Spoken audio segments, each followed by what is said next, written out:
예, 비하인드 뉴스 시간입니다. 안지현 기자가 나와 있습니다.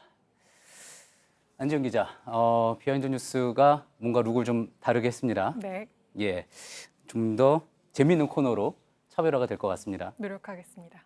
첫 번째 키워드부터 볼까요? 네, 첫 키워드는 문자 해고입니다. 예, 앞서 전해드린 전원책 변호사의 자유한국당 조강특위위원회에서 해촉된 것, 그 부분 문자 해고 이야기인가 보죠? 네, 맞습니다. 한국당은 오늘 오전에 전원책 변호사에게 이 해촉 통보를 문자로 했다 이렇게 밝혔습니다. 이 김용태 사무총장의 브리핑 내용에도 이 같은 내용이 포함되어 있는데 보시는 것처럼 해촉 사실을 문자로 전해드렸다 이렇게 얘기하면서 그 이유에 대해서는 이렇게 설명했습니다. 유선으로 연결되기 어려운 사정이 있어서 문자로 알려드렸고 그 이전에도 이런 방식으로 소통해왔다 이렇게 밝혔습니다. 예, 유선으로 연결되기 어려운 사정이 있다. 이 부분이 눈에 띄는군요. 어떤 사정을 이야기하는 겁니까? 이에 대해서도 김용태 사무총장이 직접 설명을 했는데요. 어떻게 설명을 했냐면 보시는 것처럼 이 전원책 변호사의 라이프 사이클 때문이다. 그러니까 생활 주기 때문이다. 이렇게 얘기했는데 예. 이 전 변호사가 오전에 잠들어서 오후에 일어나는 걸로 알려져 있기 때문에 문자로 그동안 소통해왔다. 이런 겁니다.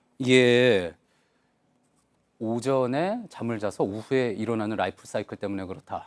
자, 그런데 이 사실 문자로 해촉 통보를 했다는 것, 이 부분은 사실 좀 본인 입장에서는 유쾌한 일이 아닐 수 있지 않습니까? 일반적인 회사에서도 문자로 어떤 뭐 해고나 해임을 통보하는 것 상당히 문제가 많이 되었는데 절차적인 어떤 문제는 없습니까? 네, 그래서 저희가 알아봤더니 과거 이를 문제 삼았던 판례도 있었습니다. 예. 2014년 서울행정법원의 판례였는데 보시는 것처럼 수습 직원이나 알바생이라고 할지라도 문자 해고 통보는 무효다 이런 판결도 있었습니다. 예. 그렇지만 한국당에 물어보니까 이번 문자 통보는 이 절차상의 문제는 없다 이렇게 얘기했습니다. 그 이유가 전원책 변호사와 이렇게 고용 계약을 맺은 게 아니기 때문에 이 절차상의 문자로 해촉 통보하는 것은 문제가 없다 이렇게 얘기했습니다. 실제로 자유한국당의 이 절차에 대해서도 문의를 했던 거군요.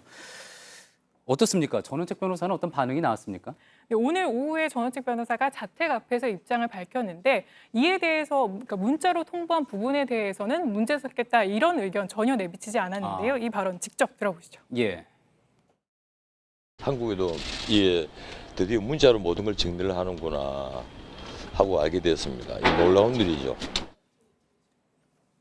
한국에서도 저렇게 문자로 해고를 통보하는구나.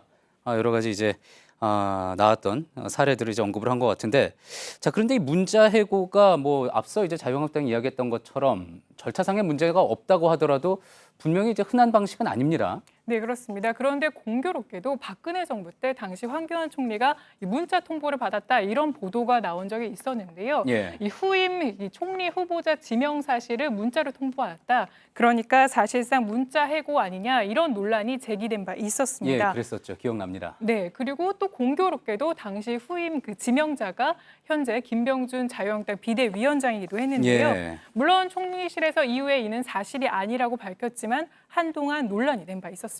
그렇죠. 사실은 아니었다 하더라도 분명히 이런 문자 해고 통보는 논란의 소지가 있다. 그런 사례가 분명히 존재했던 거군요. 다음 키워드 한번 볼까요? 네, 다음 키워드는 알 수 없는 종착역입니다. 예, 종착역. 누구의 종착역을 얘기하는 겁니까? 네, 오늘 종착역은 바른미래당의 이현주 의원의 얘기입니다. 네, 왜 종착역을 알 수 없냐고 저희가 표현했냐면 이 의원은 아시는 것처럼 과거 그러니까 더불어민주당 원내대변인 출신이었고요. 또 국민의당을 거쳐서 지금은 바른미래당 소속입니다. 그런데 최근 보수색 짙은 행보를 보이고 있는데 그 때문에 정치권 안팎에서는 이 의원의 진로를 놓고 설왕설래가 많았습니다. 일단 이 의원이 오늘 참석한 행사도 그런데요. 이 강연자로 나섰는데 이 제목이 나는 왜 싸우는가? 한국 우파의 혁명이 필요하다 이런 주제였는데 이 주최 행사가 자유한국당 행사였습니다. 예, 그렇군요. 물론 뭐 바른미래당 소속 의원이 뭐 다른 당 행사에 참석을 할 수는 있는 거지만 많은 또 시청자분들이 기억하겠지만 이현주 의원의 최근 행보 또 뭐 이야기들 이런 것들 때문에 더 관심을 끌었겠군요. 그렇습니다. 또 한국당 주최 행사에는 보통 한국당 의원들이 돌아가면서 강연자로 나서는 모습이 더 익숙한데 바른미래당 의원이 일단 나선 거고요. 다만 이 의원 측은 이에 대해서 이렇게 설명했습니다. 이 한국당이 요청해서 나간 게 아니라 이 주제가 청년들이었고 청년들이 요청해서 강연을 한 것이다. 이렇게 설명했습니다. 예, 그렇군요. 청년들의 요청 때문에 간 것이다. 그래도 뭐 앞서도 말씀드렸지만 여러 이제 발언들이 있었기 때문에 심상치 않게 또 해석이 나왔을 것 같습니다. 네, 맞습니다. 또 최근에 유튜브에서 이현주 의원이 이현주 TV를 방송하고 있는데요. 며칠 전 올린 게시물의 제목도 보시는 것처럼 월남 참전 용사들의 대한민국을 위한 헌신 절대 잊지 않겠다. 이런 제목의 게시물도 올라왔는데요. 이 내용 짧게 한번 보시죠. 예. 제가 지난번에 박정희 대통령의 어떤 천재성에 대해서 얘기를 한 적이 있는데 박정희 대통령이 독재를 한 것은 잘못됐지만 그러나 우리나라 4.18을 이렇게 이룬 것은 우리 평가해야 되지 않냐. 예, 이 부분도 많이 화제가 됐는데 박정희 전 대통령의 천재성을 언급한 거잖아요. 그렇습니다. 최근 이 같은 발언이 계속 이어지면서 정치권에서 이현주 의원의 종착역에 대한 평가가 계속해서 나오고 있는 겁니다. 예. 오늘 같은 단 소속의 오신환 의원도 이에 대해서 얘기를 했는데 물론 변화할 수는 있지만 그것에 대한 명분이나 국민적 동의가 같이 수반돼야 한다고 생각한다. 그러나 그런 게 부족하지 않았냐 이런 취지로 얘기했고요. 예. 또 더불어민주당의 박용진 의원도 오늘 이야기를 했는데 당선됐을 때 포지션으로부터 이탈해서 전혀 다른 주장을 하는 경우면 이는 사실상 배신행위다 이렇게 언급하기도 했습니다. 예. 그런데 아시는 것처럼 여기서 당선됐을 때 포지션은 이현주 의원은 19대 의원 때는 새정치민주연합 소속이었고요. 예. 20대 때는 더불어민주당 소속이었습니다. 예, 그때 그러니까 당 소속을 보고 뽑아준 유권자도 감안해야 되는 거 아니냐, 뭐 그런 지적이 되겠군요.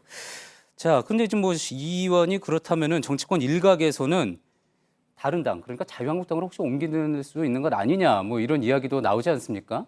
네, 그에 대해서 이현주 의원 측에 한번 물어봤는데요. 이에 대해서 일단 생각해 한국당으로 가는 거는 생각해 본 적 없다 이렇게 얘기하면서 다만 다른 의원들의 추측일 뿐이다 하면서 일단 부인했습니다. 예, 부인을 한 거군요. 알겠습니다. 잘 들었습니다. 비하인드 뉴스 안지현 기자였습니다.